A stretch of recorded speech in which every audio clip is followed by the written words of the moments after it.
Hello students, UPPCS prelim series 2021 को start करते हैं और आज इसमें अपने जो 10 मोस्ट एक्सपेक्टेड क्वेश्चन हैं उनको हम डिस्कस करेंगे। लेकिन स्टूडेंट, उससे पहले यहाँ पर उत्तर प्रदेश का मैप दिया गया है, उसको एक बार हम स्टडी कर लेते हैं। स्टूडेंट, जो उत्तर प्रदेश है उसको यहाँ पर 4 पार्ट्स में डिवाइड किया गया है। फोर जोग्राफिकल रीजन्स में उत्तर प्रदेश को डिवाइड किया गया है, जिसमें जो पहला रीजन है वो है पश्चिम प्रदेश, जिसे कि वेस्टर्न यूपी भी कहते हैं। सेकंड रीजन है बुंदेलखंड रीजन और थर्ड रीजन है अवध प्रदेश और फोर्थ रीजन है पूर्वांचल प्रदेश, जिसे ईस्टर्न यूपी भी कहते हैं। तो स्टूडेंट, इसमें हम देखेंगे कि जो पश्चिम प्रदेश है, जो कि यहाँ पे डार्क ग्रीन कलर से दिखाया गया है मैप में उत्तर प्रदेश के, तो पश्चिम प्रदेश में, जिसे कि वेस्टर्न यूपी भी कहते हैं, उसमें कौन कौन से डिस्ट्रिक्ट आते हैं। उसमें डिस्ट्रिक्ट आते हैं सहारनपुर डिस्ट्रिक्ट जो है वो उत्तर प्रदेश का सबसे नॉर्दर्न डिस्ट्रिक्ट है। इसको आप एग्जामिनेशन के पॉइंट ऑफ व्यू से ध्यान रखिएगा कि जो सहारनपुर है वो उत्तर प्रदेश का सबसे नॉर्दर्न डिस्ट्रिक्ट है।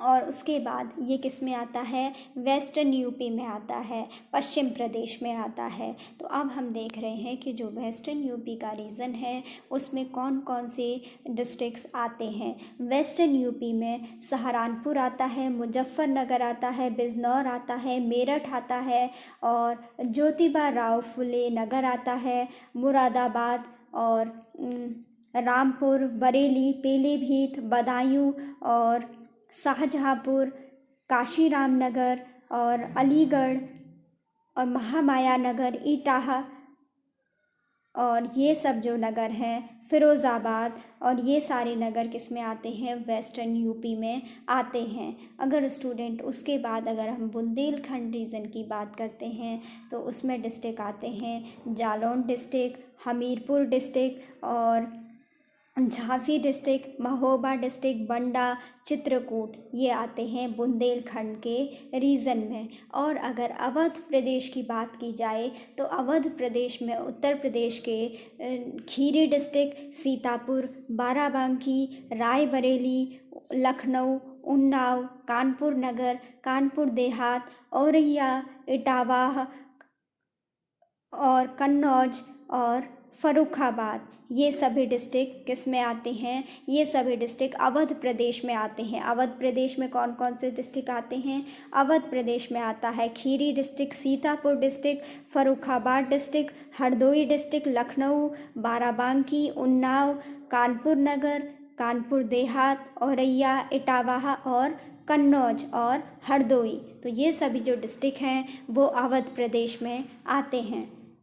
स्टूडेंट, उसके बाद जो फोर्थ कैटेगराइजेशन किया गया है उत्तर प्रदेश का, जो कि जोग्राफिकल स्ट्रक्चर के बेसिस पर, इसको वो है पूर्वांचल यूपी, जिसको कि ईस्टर्न यूपी के नाम से भी जाना जाता है। तो ईस्टर्न यूपी में कौन कौन से डिस्ट्रिक्ट आते हैं? ईस्टर्न यूपी में आता है बहराइच, श्रावस्ती, बलरामपुर, सिद्धार्थनगर, महाराजगंज, गोंडा, संत कबीर नगर, बस्ती, कुशीनगर और फैजाबाद, अंबेडकर नगर, आजमगढ़, देवरिया, मऊ, बलिया, गाजीपुर, प्रतापगढ़, जौनपुर, संत रैदास नगर, वाराणसी, चंदौली और सोनभद्र, मिर्ज़ापुर, इलाहाबाद डिस्ट्रिक्ट, कौशाम्बी डिस्ट्रिक्ट और फतेहपुर और प्रतापगढ़, सुल्तानपुर, ये सभी डिस्ट्रिक्ट जो हैं वो पूर्वांचल यूपी यानी ईस्टर्न यूपी के पार्ट हैं। और जो सोनभद्र डिस्ट्रिक्ट है वो उत्तर प्रदेश का सबसे साउदर्न डिस्ट्रिक्ट है। और अगर नॉर्दर्न डिस्ट्रिक्ट की बात की जाए तो वो है सहारनपुर, जो कि उत्तर प्रदेश के सबसे नॉर्थ में है। अब स्टूडेंट, अगर हम उत्तराखंड की जो एक्सटर्नल बाउंड्रीज़ हैं उनको देखें तो नॉर्थ में उत्तर प्रदेश की जो एक्सटर्नल बाउंड्री है वो उत्तराखंड से लगती है। नॉर्थ में उत्तर प्रदेश स्टेट की बाउंड्री उत्तराखंड से लगती है। अगर हम नॉर्थ ईस्ट की बात करें तो उत्तर प्रदेश की बाउंड्री नेपाल कंट्री से लगती है। और अगर हम यूपी के ईस्टर्न पार्ट की बात करें तो यूपी के ईस्टर्न पार्ट की जो बाउंड्रीज़ हैं वो बिहार स्टेट से लगती हैं। और अगर हम यूपी के साउथ ईस्टर्न पार्ट की बात करें तो साउथ ईस्टर्न पार्ट में झारखंड स्टेट से यूपी की बाउंड्रीज़ कनेक्ट होती हैं, वहाँ से टच होती हैं। और स्टूडेंट, जो ये हमारा बुंदेलखंड का रीजन है जिसमें कि झांसी, जालौन, हमीरपुर, महोबा, बंडा, चित्रकूट वगैरह ये सब डिस्ट्रिक्ट आते हैं, तो इसके बाद यहाँ से स्टार्ट होती है मध्य प्रदेश की बाउंड्री। और इसके बाद अगर देखा जाए कि जो हमारा वेस्टर्न यूपी है, वेस्टर्न यूपी में जो साउथ वेस्टर्न यूपी है वहाँ पर राजस्थान की बाउंड्रीज़ लगती हैं। और स्टूडेंट, अगर हम वेस्टर्न रीजन को देखें, नॉर्थ वेस्टर्न रीजन को देखें, तो वहाँ पर उत्तर प्रदेश की बाउंड्री लगती है हरियाणा स्टेट से। और अगर हम जो साउथ वेस्टर्न स्टेट है वहाँ पे अगर उसको देखें तो नॉर्थ वेस्टर्न की बात करते हैं, तो नॉर्थ वेस्टर्न में क्या बताया, वहाँ पे हरियाणा की बाउंड्रीज़ लगती हैं उत्तर प्रदेश से। और अगर हम बात करते हैं वेस्टर्न साइड की ही, लेकिन थोड़ा सा अगर साउथ में आते हैं वेस्टर्न पार्ट में ही, तो क्या होगा, वहाँ पर राजस्थान की बाउंड्रीज़ भी उत्तर प्रदेश से लगती हैं। तो स्टूडेंट, एक बार हमने पूरे उत्तर प्रदेश के मैप को इसमें देख लिया और उसमें एक बार सारे डिस्ट्रिक्ट्स को हमने देख लिया। आई होप कि आपने इसमें सारे डिस्ट्रिक्ट को देख लिया होगा, उसको लोकेट कर लिया होगा। तो चलिए स्टूडेंट, अब आज के जो 10 मोस्ट एक्सपेक्टेड क्वेश्चंस हैं उनको अपने इस लेक्चर में स्टार्ट करते हैं। स्टूडेंट, इसमें पहला क्वेश्चन है, मोस्ट स्टेबल इकोसिस्टम इज़। आपको बताना है कि सबसे ज़्यादा जो स्टेबल इकोसिस्टम है वो कौन सा है। बताइए इसका आंसर क्या होगा। इसका आंसर होगा ओशियन या मेराइन इकोसिस्टम जो होता है स्टूडेंट, वो सबसे मोस्ट स्टेबल इकोसिस्टम कहलाता है, ओशियन या मेराइन इकोसिस्टम। जैसा कि आप यहाँ पे देख सकते हैं, marine ecosystems are located mainly in coastal areas and in the open oceans. जो मेराइन इकोसिस्टम्स होते हैं वो मेनली कोस्टल एरियाज़ में होते हैं या फिर ओपन सीज़ में होते हैं। और इनमें क्या है, इनमें ऐसे ऑर्गेनिज़म रहते हैं जो कि कोस्टल एरियाज़ में रहते हैं और उनकी क्या कैपेबिलिटी होती है कि वो वाटर लेवल और सैलिनिटी को में जो भी चेंजेस होते हैं उनको अपने अकॉर्डिंग अडेप्ट कर लेते हैं। जहाँ पे जो भी ऑर्गेनिज़म रहते हैं मेराइन इकोसिस्टम में या फिर ओशियंस में, उनके लिए ये कहा गया है कि उनमें क्या होता है, ऐसा अडेप्टेशन होता है कि वो वाटर लेवल या सैलिनिटी में अगर कोई भी चेंजेस आता है तो उसको वो इजीली अडेप्ट कर लेते हैं। स्टूडेंट, जो ऑर्गेनिज़म्स हैं जो कि ओपन सीज में रहते हैं तो वो उनके पास ये कैपेबिलिटी होती है, इसके लिए ये क्या करते हैं कि जो भी टेम्परेचर में वहाँ पे चेंज हो रहा है या अमाउंट ऑफ जो सनलाइट है या फिर जो न्यूट्रिएंट अवेलेबल है, उन सब के लिए क्या कर लेते हैं, अपनी अडेप्टेशन प्रोसेस को गेन कर लेते हैं। मीन्स कि अगर टेम्परेचर जैसा होता है उसके अकॉर्डिंग वो खुद को उसमें क्या है, उसमें उसको अपने अकॉर्डिंग उसको अडॉप्ट कर लेते हैं। और इनमें अडेप्टेशन की जो प्रॉपर्टी है वो आ जाती है कि सनलाइट का अमाउंट कितना है, उस अकॉर्डिंग अपने आप को वो अनुकूलित कर लेते हैं, अपने आप को अडॉप्ट कर लेते हैं, अडेप्टेशन कर लेते हैं उस चीज़ का।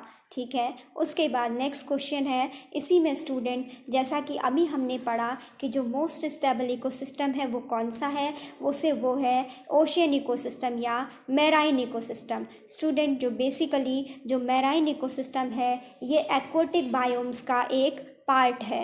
एक्वेटिक बायोम्स जो है उसके क्या होते हैं, 2 टाइप्स होते हैं, जिसमें कि एक तो फ्रेश वाटर आता है। फ्रेश वाटर में जैसे लेक्स हैं, हमारी स्ट्रीम्स हैं, रिवर्स हैं, ये सब क्या कहलाती हैं, एक्वेटिक बायोम्स में फ्रेश वाटर के लिए इनको जाना जाता है, फ्रेश वाटर स्ट्रीम्स इनको कह सकते हैं।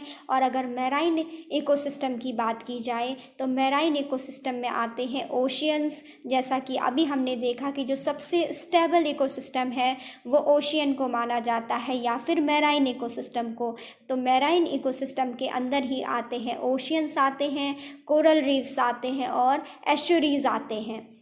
तो स्टूडेंट, मेराइन इकोसिस्टम के अंदर ही आते हैं ओशियंस आते हैं, कोरल रीफ्स आते हैं और एस्चुरीज आते हैं। तो स्टूडेंट, जो मेराइन इकोसिस्टम है उसमें जो कोरल रीफ्स हैं वो क्या हैं, वो ऐसे कोरल एनिमल्स होते हैं जो कि स्केलेटन्स को बनाते हैं और जिसके थ्रू वो जो डिफरेंट ऑर्गेनिजम्स हैं उनको सपोर्ट प्रोवाइड कराते हैं, जिससे कि जो बायोडाइवर्सिटी होती है वो इंक्रीज़ हो जाती है। और साथ ही स्टूडेंट ये जो मैराइन इकोसिस्टम है, ये इसमें जो कोरल रीफ हैं वो कहाँ पर पाए जाते हैं, जो कोरल रीफ हैं वो मैराइन इकोसिस्टम में शैलो वाटर में, क्लियर और ट्रॉपिकल वाटर्स में पाए जाते हैं। जो शैलो रीजन होता है और क्लियर ट्रॉपिकल वाटर्स में भी ये कोरल रीफ्स पाए जाते हैं, जो कि मैराइन इकोसिस्टम का एक बहुत ही इम्पॉर्टेंट पार्ट है। इसमें ये कहा गया है कि जो कोरल ब्लीचिंग है वो कोरल रीफ के लिए एक थ्रेट है, उसके लिए एक खतरा है, जिसमें कि क्या हो जाता है, जब हाई वाटर टेम्परेचर हो जाता है तो उससे कोरल की डेथ हो जाती है। तो इसी को कहा जाता है कोरल ब्लीचिंग। और स्टूडेंट ये यूपीएससी के एग्ज़ाम में भी कोरल ब्लीचिंग से रिलेटेड क्वेश्चन आया था। ठीक है स्टूडेंट, तो इसको ध्यान रखिएगा। हमने बेसिकली एक क्वेश्चन से यहाँ पे कम से कम 3-4 क्वेश्चन को हमने रिवाइज कर लिया, डिस्कस कर लिया। तो स्टूडेंट इसका जो मेन पॉइंट था उसमें हमने ये पढ़ा कि बताइए ऐसा कौन सा इकोसिस्टम है जो सबसे ज़्यादा स्टेबल है। तो उसका आंसर होगा ओशियन इकोसिस्टम या फिर मैराइन इकोसिस्टम, क्योंकि जो ओशियंस हैं वो मैराइन इकोसिस्टम के ही पार्ट हैं। मैराइन इकोसिस्टम में ओशियंस आते हैं, कोरल रीफ्स आते हैं और एस्चुरीज आती हैं, जबकि फ्रेश वाटर इकोसिस्टम है उसमें लेक्स आती हैं, स्ट्रीम्स आती हैं और रिवर्स आती हैं। तो स्टूडेंट अब अपना नेक्स्ट क्वेश्चन देखते हैं। सेकंड क्वेश्चन है the measurement unit of the ecological footprint is. जो इकोलॉजिकल फुटप्रिंट है उसकी मेजरमेंट की यूनिट क्या होती है, आपको इसका आंसर देना है। तो स्टूडेंट इसका आंसर होगा ग्लोबल हेक्टेयर्स। जो इकोलॉजिकल फुटप्रिंट है उसको जो मेज़र करने की जो यूनिट है वो है ग्लोबल हेक्टेयर। तो स्टूडेंट सबसे पहले हम समझते हैं कि इकोलॉजिकल फुटप्रिंट क्या होता है। स्टूडेंट इकोलॉजिकल फुटप्रिंट क्या है, एक ऐसा अमाउंट ऑफ लैंड है या वाटर है जिसको कि हम सभी लोग क्या करते हैं, हमारी लाइफ को जीने के लिए, जो भी हमारी ज़रूरतों को पूरा करने के लिए जितना भी हमें लैंड की ज़रूरत है, जितनी भी वाटर की ज़रूरत है, वो सभी क्या कहलाता है, इकोलॉजिकल फुटप्रिंट कहलाता है। और स्टूडेंट इसमें हमारी जो भी नीड्स हैं वो सब इकोलॉजिकल फुटप्रिंट के अंडर ही आती हैं। A measure of how much a person consumes expressed in area of land. Land के अकॉर्डिंग, लैंड के बेसिस पर हम कितना कंज्यूम करते हैं, कितना कंजम्पशन करते हैं रिसोर्सेज का, उसका मेज़रमेंट करना ही फुटप्रिंट कहलाता है, इकोलॉजिकल फुटप्रिंट कहलाता है। एक पर्सन के द्वारा जो लैंड का जितना भी एरिया यूज़ किया जाता है, कंज्यूम किया जाता है, तो उसका जो मेज़रमेंट है उसी को क्या कहा जाता है, इकोलॉजिकल फुटप्रिंट कहा जाता है। तो स्टूडेंट आप देख रहे हैं कि यहाँ पे कार्बन फुटप्रिंट है, जैसे कि जहाँ से कि एनर्जी के बारे में बताया गया है। बिल्ट अप लैंड है, उसका यूज़ किस में करते हैं, सेटलमेंट्स के लिए करते हैं, हाउसेस बनाने के लिए करते हैं। और कार्बन फुटप्रिंट से क्या होता है, एनर्जी के लिए उसका यूज़ करते हैं। फॉरेस्ट का यूज़ किस में करते हैं, टिम्बर्स में, पेपर्स में, या फिर जो भी हमारी बेसिक नीड्स हैं उनके लिए करते हैं। और जो हमारी क्रॉप लैंड्स एंड जो पास्चर्स हैं उनका यूज़ क्या किस में करते हैं, अपनी जो डेली का जो फूड है, जो फाइबर्स है, उसमें हम यूज़ करते हैं। और स्टूडेंट इसी तरीके से जो फिशरीज़ है उन सब का यूज़ हम सी फूड में करते हैं। तो बेसिकली ये कहा गया है कि जितने भी रिसोर्सेज हम अपने नेचुरल इन्वायरमेंट से, जितने भी रिसोर्सेज हम लैंड से लेते हैं, भूमि से लेते हैं, उसका जो भी एरिया है, जितना एक पर्सन के द्वारा कंज्यूम किया जाता है, वो सभी क्या कहलाता है, उसका इकोलॉजिकल फुटप्रिंट कहलाता है। चाहे वो कार्बन फुटप्रिंट के रूप में हम ले रहे हों या बिल्टअप लैंड के रूप में ले रहे हों जिसमें कि हमने सेटलमेंट किया हो, ठीक है, फॉरेस्ट के रूप में जिसमें कि हम टिम्बर या पेपर बना रहे हों, या फिर क्रॉप लैंड एंड पास्चर्स का यूज़ कर रहे हों जिससे कि हम अपना फूड या फाइबर्स का प्रोडक्शन करते हैं और उसको अपने लिए, अपने यूटिलाइजेशन में लेते हैं। और जैसे कि फिशरीज जो है वहाँ से हम अपने लिए सी फूड को ऑब्टेन करते हैं। और स्टूडेंट इसमें ही एक और डायग्राम दिया गया है कि जो इकोलॉजिकल फुटप्रिंट है उसमें हम क्या करते हैं कि वही चीज़ कि बेसिकली जो कार्बन फुटप्रिंट है उससे एनर्जी का यूटिलाइजेशन किया जाता है, और जो बिल्ड अप लैंड है उससे हम क्या करते हैं, सेटलमेंट करते हैं कि कितनी जल्दी। और उसके बाद ये भी देखा जाता है स्टूडेंट कि how fast nature can absorb our waste and generate new resources. पहले तो हम क्या है, नेचर से इन रिसोर्सेज को लेते हैं, लेकिन उसके बाद क्या होता है, ये देखा जाता है कि नेचर कितनी जल्दी जो हमने जो रिसोर्सेज थे उनको वेस्ट बना दिया है, उनको कितनी जल्दी एब्जॉर्व करती है उन वेस्ट को, और उसके बाद फिर से नए रिसोर्सेज को कितनी तीव्रता के संग, कितनी फास्टनेस के संग उनको जनरेट करती है। यही कैपेसिटी क्या कहलाती है, इकोलॉजिकल फुटप्रिंट कहलाती है। और इसमें हमने समझा कि हम फॉरेस्ट का यूज़ करते हैं टिम्बर एंड पेपर के लिए, क्रॉपलैंड एंड पास्चर्स का यूज़ करते हैं अपने फूड एंड फाइबर्स में, और फिशरीज़ का यूज़ करते हैं सी फूड्स के लिए। स्टूडेंट इसमें जो इकोलॉजिकल फुटप्रिंट है अगर उसको समझा जाए तो आप देख रहे होंगे कि क्या है, फॉरेस्ट से हम फॉरेस्ट प्रोडक्ट का यूज़ करते हैं, और कार्बन फुटप्रिंट का यूज़ करते हैं, क्रॉपलैंड्स का यूज़ करते हैं, पास्चर्स का यूज़ करते हैं अपने फूड के लिए, और बिल्ट अप लैंड्स जो कि हम सेटलमेंट के लिए यूज़ करते हैं, और फिशरीज़ का यूज़ करते हैं हम अपने सी फूड्स के लिए। ठीक है, तो ये पूरा इकोलॉजिकल फुटप्रिंट का कॉन्सेप्ट था, और इसमें क्वेश्चन पूछा गया था कि उसके मेज़रमेंट के लिए जो बेसिक यूनिट होगी उसके रूप में आप किसको लेंगे। तो स्टूडेंट जो इकोलॉजिकल फुटप्रिंट की जो मेज़रमेंट की यूनिट होती है वो है ग्लोबल हेक्टेयर्स। उसके बाद नेक्स्ट क्वेश्चन देखते हैं। नेक्स्ट क्वेश्चन में पूछा गया है who used the term deep ecology for the first time.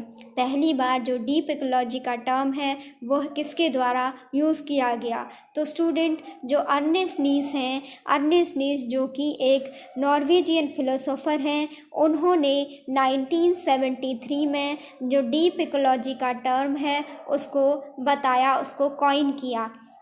किसने किया, जो है अर्नेनीस। ठीक है, अर्नेनीस जो है ये जो एक क्या थे, नॉर्वेजियन फिलोसोफर थे। इन्होंने ही जो डीप इकोलॉजी है इस टर्म को नेम दिया, इसको कॉइन किया 1973 में पहली बार इन्होंने इस टर्म को यूज़ किया, डीप इकोलॉजी को। अर्नेस्ट नीस ये क्या थे, एक नॉर्वेजियन फिलोसोफर थे, और 1973 में इन्होंने डीप इकोलॉजी टर्म को सबसे पहली बार यूज़ किया।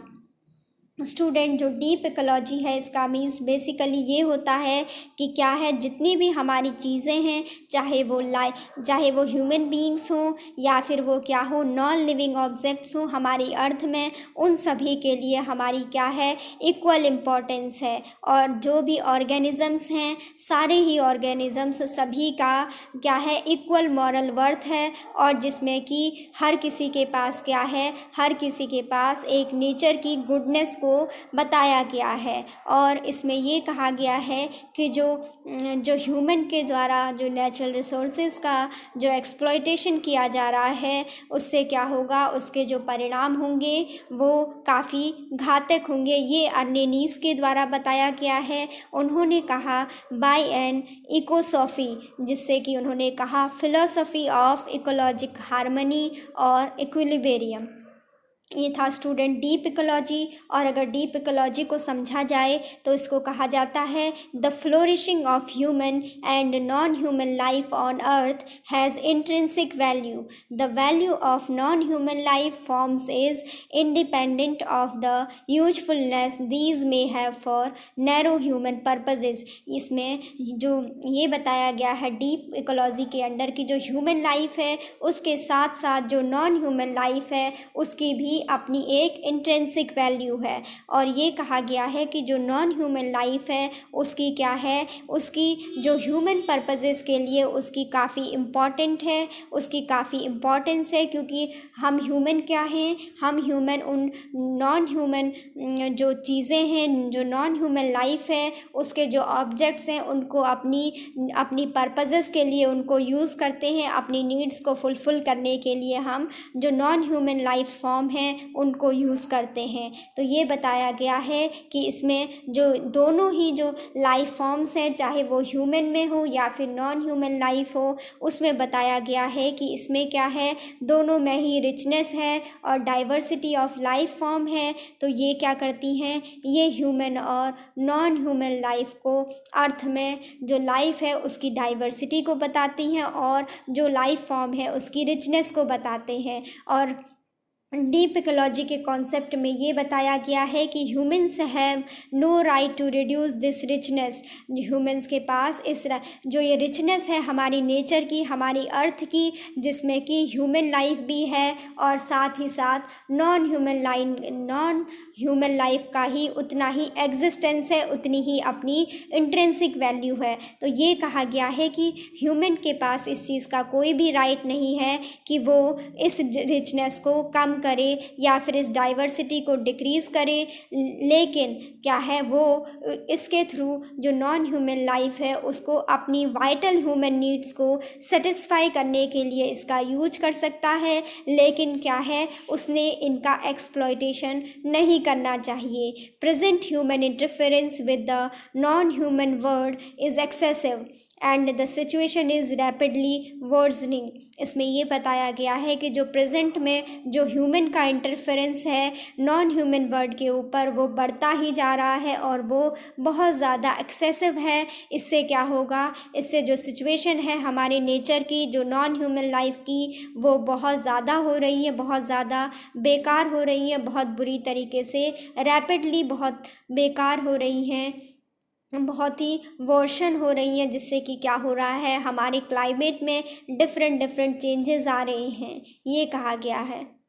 स्टूडेंट, उसके बाद जो नेक्स्ट क्वेश्चन है उसमें पूछा गया है the concept of the ecological niche was initiated by. जो इकोलॉजिकल नीस है इसका कॉन्सेप्ट किसके द्वारा दिया गया था। तो स्टूडेंट, इकोलॉजिकल नीस का कॉन्सेप्ट ग्रिनेल के द्वारा दिया जाता है। जो क्या थे, जोसेफ ग्रिनेल थे। उन्होंने ये कहा कि जो इकोलॉजिकल और इन्वायरमेंटल नीस है वो क्या है, वो स्पीसीज़ और जो सब स्पीसीज़ हैं उसका एक अल्टीमेट डिस्ट्रीब्यूशनल यूनिट है। इन्होंने क्या बताया, इकोलॉजिकल नीस को जो जोसेफ ग्रिनेल हैं, इन्होंने कहा कि ये स्पीसीज़ एंड सब स्पीसीज़ की एक अल्टीमेट डिस्ट्रीब्यूशनल यूनिट के रूप में है, जो उसे कि हम इकोलॉजिकल नीश कहते हैं। क्वेश्चन ये है कि the ecological niche was initiated by. जो इकोलॉजिकल नीश का कॉन्सेप्ट है वो किसके द्वारा दिया गया, तो इसको जोसेफ ग्रिनेल के द्वारा दिया गया। स्टूडेंट, इकोलॉजिकल नीश को पहले समझते हैं। इसमें कहा गया है कि the ecological niche describes the functional position of an organism in its environment. Ecological means, जो इकोलॉजिकल नीश है इसका मीन्स होता है कि किसी भी ऑर्गेनिज्म की जो भी फंक्शंस हैं, जो भी उसकी फंक्शनल पोजीशंस हैं उसके इन्वायरमेंट में, उसको ही उसका इकोलॉजिकल नीश कहा जाता है। मीन्स बेसिकली स्टूडेंट की कोई भी जो ऑर्गेनिज्म है, कोई भी जो स्पीसीज़ है, वो क्या करता है, जो भी एक्टिविटी करता है, जो भी उसका हैबिटेट है, जो भी उसका एडेप्टेशन है, जो भी उसका एक्टिविटी पैटर्न है और जो उसकी प्रेजेंस, जो उसमें क्या है, प्रेजेंस ऑफ अदर ऑर्गेनिजम्स का उस पर जो भी इफ़ेक्ट पड़ता है और उसकी फ़िज़िकल कंडीशंस पे उसका जो भी इफ़ेक्ट पड़ता है, इन सब चीज़ों को कहा जाता है इकोलॉजिकल नीश। इसमें बताया गया है कि ए नीश कंप्राइजेस, एक नीश में क्या क्या आता है, the habitat in which the organism lives. क्या है, जो एक ऐसा निवास जहाँ पर कि ऑर्गेनिज्म रहता हो, वो भी नीश का पार्ट है। और एक्टिविटी पैटर्न की, किसी भी ऑर्गेनिज्म का जो भी एक्टिविटी पैटर्न है वो क्या करता है, कैसे फंक्शंस को करता है, ये सारी चीज़ें क्या है, इकोलॉजिकल नीश कहलाएगा। The period of time during which it is active, जब क्या है वो एक्टिव होता है, उसमें वो जो भी काम करता है वो सब उसकी एक्टिविटी पैटर्न में आता है और उसको ही इकोलॉजिकल नीड्स कहा गया है। और इकोलॉजिकल नीड्स में ही किसी भी ऑर्गेनिज्म के जो भी रिसोर्सेज हैं जो ऑब्टेन किए गए हैं किसी भी हैबिटेट से, तो वो भी इकोलॉजिकल नीड्स के अंतर्गत ही आते हैं। तो बेसिकली स्टूडेंट ये क्या क्वेश्चन था, इसमें पूछा गया था कि सबसे पहले इकोलॉजिकल नीड्स का कॉन्सेप्ट किसके द्वारा दिया गया। तो जो जोसेफ ग्रीनर थे उनके द्वारा सबसे पहले इकोलॉजिकल नीड्स का कॉन्सेप्ट दिया गया। और हमने इकोलॉजिकल नीड्स को समझा कि किसी भी ऑर्गेनिज्म का जो हैबिटेट है, जो उसका अडेप्टेशन प्रोसेस है, जो उसका एक्टिविटी पैटर्न है, और जो प्रेजेंस ऑफ अदर ऑर्गेनिज्म के द्वारा के थ्रू उसमें जो इफ़ेक्ट हो रहे हैं, और उसका जो फिज़िकल कंडीशंस हैं उनसे उसका जो भी रिलेशन है वो सब कहलाता है उसका इकोलॉजिकल नीड्स। बेसिकली इसके जो भी फंक्शनल एक्टिविटीज़ हैं, वो सब जो भी उसकी एक्टिविटी पैटर्न है किसी भी ऑर्गेनिज्म के, वो कहलाता है उसका इकोलॉजिकल नीड्स। इकोलॉजिकल नीड्स का जो टर्म है वो ग्रीनेल के द्वारा दिया गया था। और स्टूडेंट इसमें यही बताया गया है किसी भी कम्युनिटी में जो प्रत्येक स्पीसीज़ है उसका अपना एक नीस होता है, और एक नीस में क्या है, जो नीस है उसमें कोई भी जो स्पीसीज़ है वो जो भी काम करता है वो सभी इंक्लूड होते हैं। जैसे कि वो type of food it eats, जैसे कि वो किस प्रकार का भोजन वो खाता है, किस तरीके से वो रहता है, कहाँ पे वो रहता है, कैसे वो रिप्रोडक्शन करता है, या फिर और साथ ही जो अदर स्पीसीज़ हैं उनके साथ उसका रिलेशनशिप कैसा है, इन सब चीज़ों को ही हम इकोलॉजिकल नीड्स के अंडर स्टडी करते हैं। और ये बताया गया है कि किसी भी कम्युनिटी में एक स्पीस का केवल एक ही नीड्स होता है, ठीक है। मतलब किसी भी दूसरे स्पीसीज़ का नीड्स किसी के संग क्या होगा, उससे डिफरेंट होगा। किसी का भी जो अगर दो स्पीसीज़ को लिया जाए तो उनका नीड्स कभी भी सेम नहीं होगा। बेसिकली इसमें ये पॉइंट समझाया गया है। उसके बाद स्टूडेंट नेक्स्ट क्वेश्चन है, the minimum area of the land required to completely sustain the life of the person is called his. कहा गया है कि जो minimum area of the land है जो कि किसी भी पर्सन की लाइफ को सस्टेन करने के लिए रिक्वायर्ड होता है, तो उसको क्या कहेंगे। इसका आंसर मैंने अभी आपको प्रीवियस क्वेश्चन में भी समझाया था। तो बताइए इसका क्या आंसर होगा। इसका आंसर होगा इकोलॉजिकल फुटप्रिंट। अभी हमने जब इकोलॉजिकल फुटप्रिंट की मेज़रमेंट की यूनिट को देखा था तो उसमें हमने पढ़ा था कि इकोलॉजिकल फुटप्रिंट क्या होता है। इकोलॉजिकल फुटप्रिंट वह मिनिमम लैंड का एरिया होता है, एरिया ऑफ द लैंड होता है, जिसमें कि किसी भी पर्सन जो है अपनी लाइफ को सस्टेन करने के लिए जितनी भी मिनिमम लैंड का जितनी भी एरिया ऑफ द लैंड को वो यूज़ करता है उसके लिए, अपनी लाइफ को सस्टेन करने के लिए, तो वही कहलाता है इकोलॉजिकल फुटप्रिंट। तो स्टूडेंट इकोलॉजिकल फुटप्रिंट में वही है कि ecological footprint calculates the amount of land and water we need to provide everything we use in life. ये कहा गया है कि जो इकोलॉजिकल फुटप्रिंट है उसमें जो भी हमें अपनी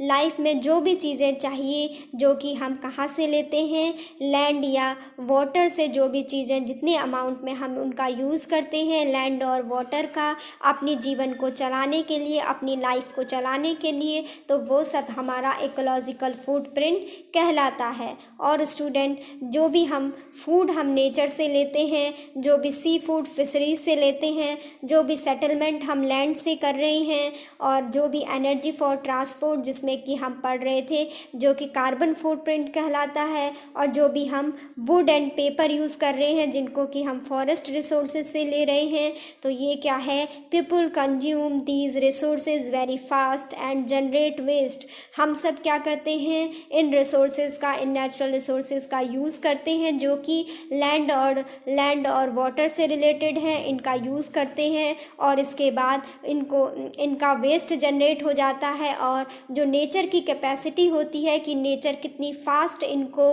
रीजनरेट करती है, इन रिसोर्सेज को रीजनरेट करती है। तो ये सब स्टडी हम करते हैं इकोलॉजिकल फुटप्रिंट के अंडर। तो स्टूडेंट उसके बाद जो नेक्स्ट क्वेश्चन है इसमें पूछा गया है, in the grassland, trees do not replace the grasses as a part of an ecological succession because of। इसमें पूछा गया है कि अगर कोई ये ग्रासलैंड है तो वहाँ पर ग्रासेस के जगह पर ट्रीज़ क्यों नहीं होते हैं, जबकि हम जानते हैं कि जो इकोलॉजिकल सक्सेशन की प्रोसेस होती है उसमें क्या होता है, उसमें पहले ग्रासेस डेवलप होती हैं और उसके बाद जो नेक्स्ट प्रोसीजर है, नेक्स्ट जो सक्सेशन होता है उसमें ग्रासेस से ट्रीज़ बनते हैं। लेकिन हम कह रहे हैं कि ग्रासलैंड की सिचुएशन में जो ग्रासेस हैं वो ट्रीज़ नहीं बन पाती हैं, ट्रीज़ के रूप में रिप्लेस नहीं हो पाती हैं। तो इसका रीज़न क्या है स्टूडेंट? इसका रीज़न है वाटर लिमिट्स एंड फायर। वहाँ पर क्या होता है, जो ग्रासलैंड्स होते हैं वहाँ पर इतना वाटर नहीं मिलता है कि वो जो ग्रासलैंड है वो ट्री के रूप में फॉर्म हो पाए। और क्या है, वहाँ पर फायर वगैरह भी, फायर के डेंजर रहते हैं कि कभी भी वहाँ पर क्या होता है, आग वगैरह लग जाती है, फॉरेस्ट फायर हो जाती है। उससे क्या होता है, उससे वो जो ग्रासलैंड है वो कभी भी पेड़ नहीं बन पाते हैं, ट्रीज़ नहीं बन पाते हैं। स्टूडेंट यहाँ पे ग्रासलैंड को समझाया गया है कि a grassland is a type of habitat और biome which is dominated by grasses and other herbaceous that is non woody flowering plants and a variety of scattered trees and bushes. ये बताया गया है कि जो ग्रासलैंड है वो एक इस टाइप का हैबिटेट है या बायोम है जहाँ पर कि क्या है, डिफरेंट टाइप्स की ग्रासेस होती हैं और नॉन वुडी प्लांट्स होते हैं, फ्लावरिंग प्लांट्स होते हैं और क्या होते हैं, वैरायटी ऑफ स्कैटर्ड ट्रीज़ होते हैं और बुशेस होती हैं, झाड़ियाँ होती हैं। ये कहा गया है कि these terrestrial ecosystems occupy 19% of the earth surface. जो ये ग्रासलैंड है ये हमारे अर्थ सरफेस का 19% जो भूभाग है, जो 19%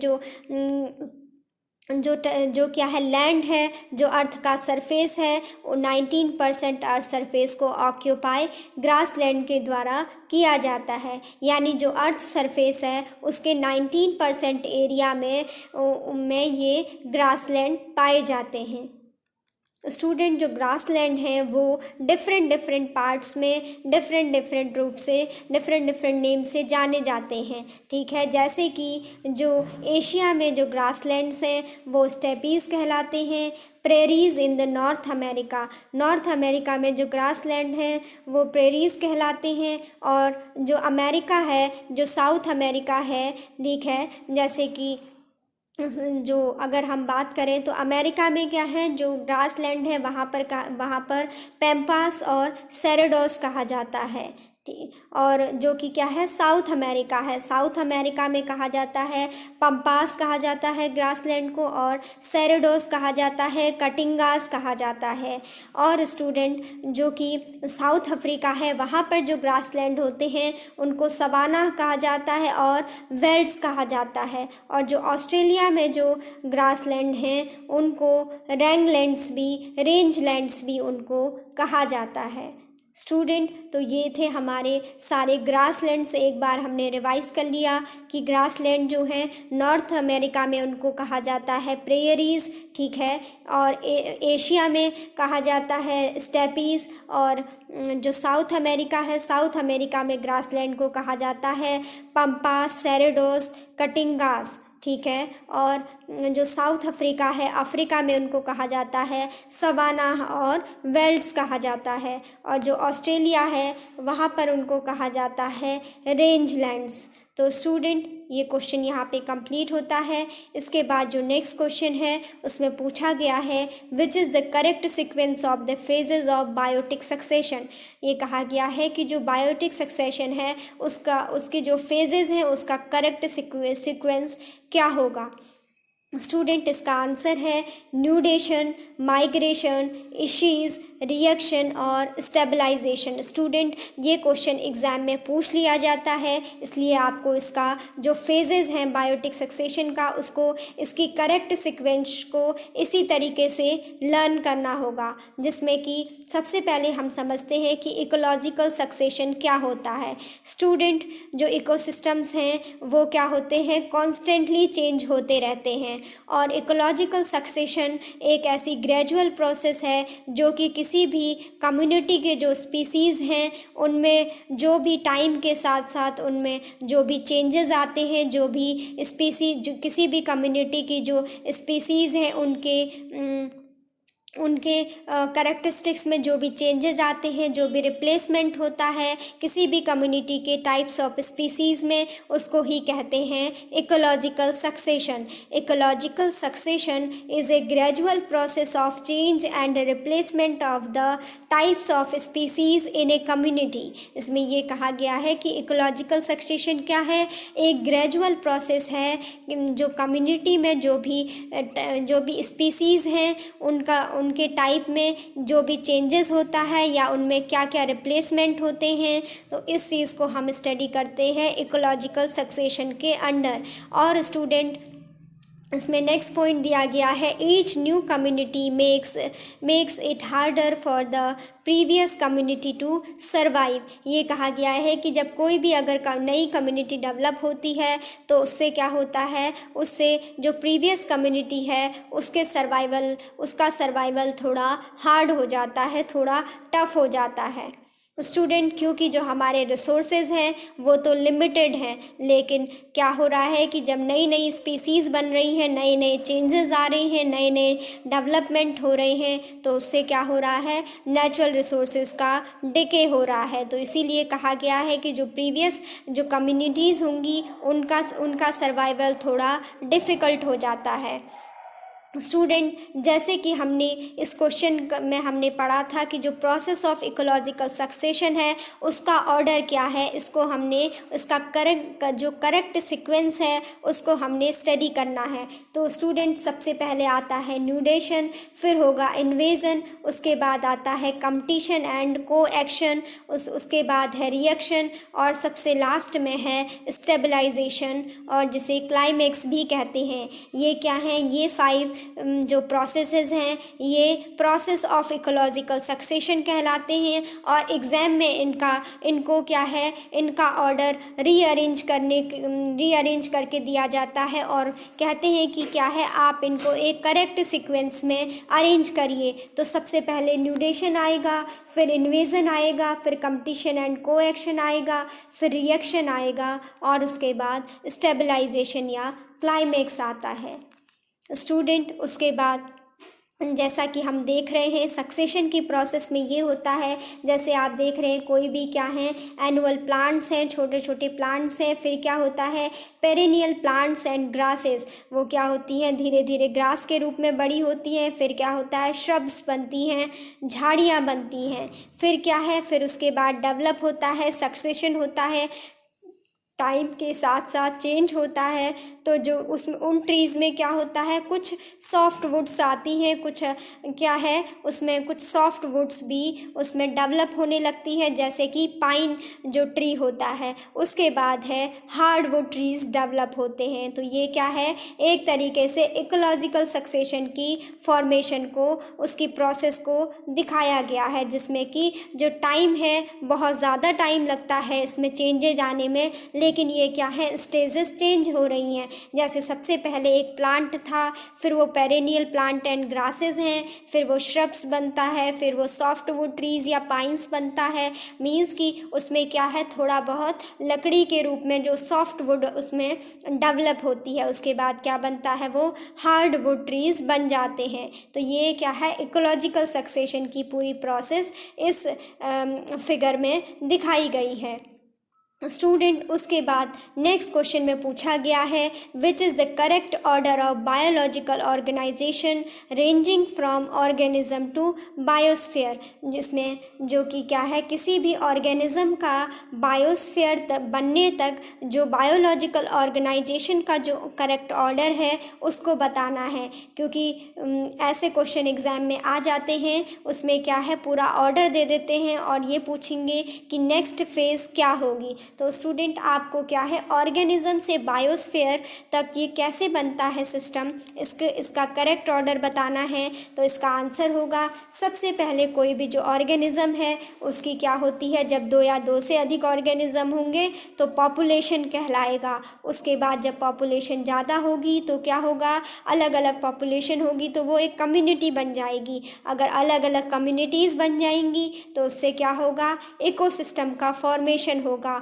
और अगर इकोसिस्टम का फॉर्मेशन होगा तो उससे एक बड़ा लैंडस्केप बन जाएगा जिसे कि हम बायोम भी कहते हैं। तो स्टूडेंट ये क्या था, पूरा एक करेक्ट ऑर्डर था बायोलॉजिकल ऑर्गेनाइजेशन का, जिसमें कि एक ऑर्गेनिज्म से बायोस्फीयर का ऑर्गेनिज्म से लेकर बायोस्फीयर तक की स्टेजेस को दिखाया गया है, डेवलपमेंट की स्टेजेस को दिखाया गया है कि सबसे पहले क्या होगा, किसी भी ऑर्गेनिज्म में उसकी जब दो या दो से ज़्यादा ऑर्गेनिज्म होंगे तो उससे पॉपुलेशन क्रिएट होगी, फिर उस ज़्यादा पॉपुलेशन से कम्युनिटी बन जाएगी, और फिर जब क्या होंगी दो या दो से ज़्यादा कम्युनिटीज़ होंगी तो उसको हम इकोसिस्टम कहेंगे, और जब दो या दो से ज़्यादा या फिर अलग अलग इकोसिस्टम होंगे तो उसको हम क्या कहते हैं, लैंडस्केप या बायोम कहते हैं। तो ये स्टूडेंट ये पूरा बायोलॉजिकल ऑर्गेनाइजेशन को हमने यहाँ पर स्टडी किया। जैसा कि आप देख रहे हैं लेवल ऑफ इकोलॉजिकल ऑर्गेनाइजेशन को, जिसमें कि सबसे पहले जैसे ये एक फ्रॉग है, ये इंडिविजुअल है, ठीक है, यानी ये एक ऑर्गेनिज्म है। जब ये इनका नंबर बढ़ गया तो ये क्या हो गई, पॉपुलेशन कहलाई। और अब आप देख रहे हैं फ्रॉग भी है, प्लांट्स भी हैं, कुछ स्नेक्स वगैरह भी हैं, कुछ अलग से भी हैं, तो ये क्या बन गई, कम्युनिटी बन गई। जब क्या है रिवर्स भी आ गई और उसमें अलग सिस्टम्स भी आ गए, नेचुरल इन्वायरमेंट भी आ गया, और ये सब कम्युनिटीज़ भी हैं उसमें, तो ये क्या कहलाएगा, ये हमारा इकोसिस्टम कहलाएगा, जिसमें कि जब हम क्या करते हैं ऑर्गेनिज्म के साथ जो हमारी जो नेचर की जो फिज़िकल कंडीशंस हैं उनको भी ऐड कर देते हैं, जैसे कि सॉइल है, जैसे कि रिवर्स हैं, जैसे कि सनलाइट है, तो वो क्या बन जाता है, इकोसिस्टम बन जाता है। और जब दो या दो से अधिक इकोसिस्टम का डेवलपमेंट होता है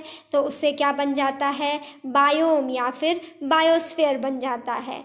तो स्टूडेंट इसमें यही कहा गया है कि ये जो इकोलॉजिकल ऑर्गेनाइजेशन है इसमें क्या की जाती है, इसमें यही स्टडी की जाती है कि जितने भी ऑर्गेनिजम्स हैं वो अपने आसपास के इन्वायरमेंट से किस तरीके से इंटरेक्ट करते हैं, किस तरीके से बिहेवियर करते हैं। तो उनका जो किसी भी ऑर्गेनिज्म का अपने इन्वायरमेंट के जो अदर स्पेसीज़ हैं, जो इन्वायरमेंट के जो भी फैक्टर्स हैं उनसे कैसे उनका इंटरेक्शन है, इस चीज़ को ही हम स्टडी करते हैं, और यही क्या कहलाता है, इकोलॉजिकल ऑर्गेनाइजेशन कहलाता है।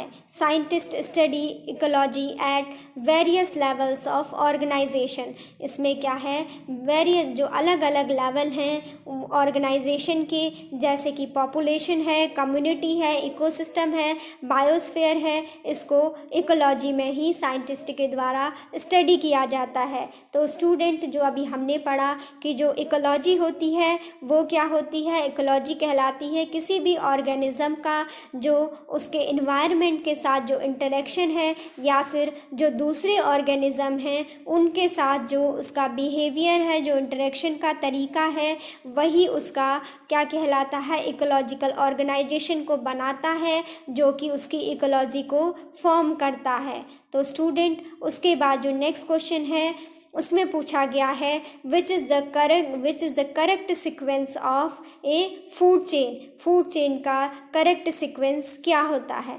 तो स्टूडेंट जो फूड चेन है उसमें सबसे पहले आता है डाई एटम्स, और क्रस्टेशियंस और हेरिंग्स। ये भी एग्जामिनेशन का ही क्वेश्चन है, इसको ध्यान रखिएगा। जो फूड चेन है उसका जो करेक्ट सीक्वेंस है उसमें सबसे पहले आता है डायटम्स, फिर आता है क्रस्टेशियंस और उसके बाद आता है हेरिंग्स।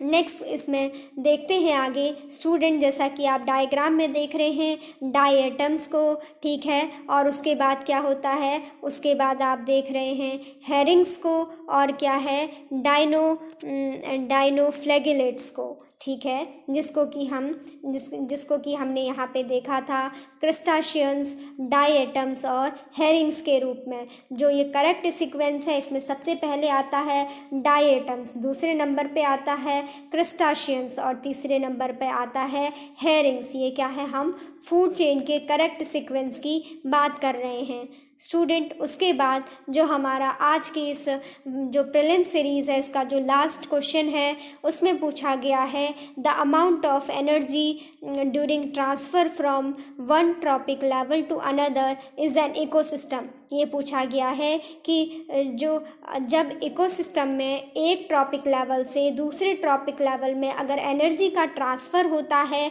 तो उसमें एनर्जी के अमाउंट में क्या इफ़ेक्ट पड़ता है, ये आपको बताना है।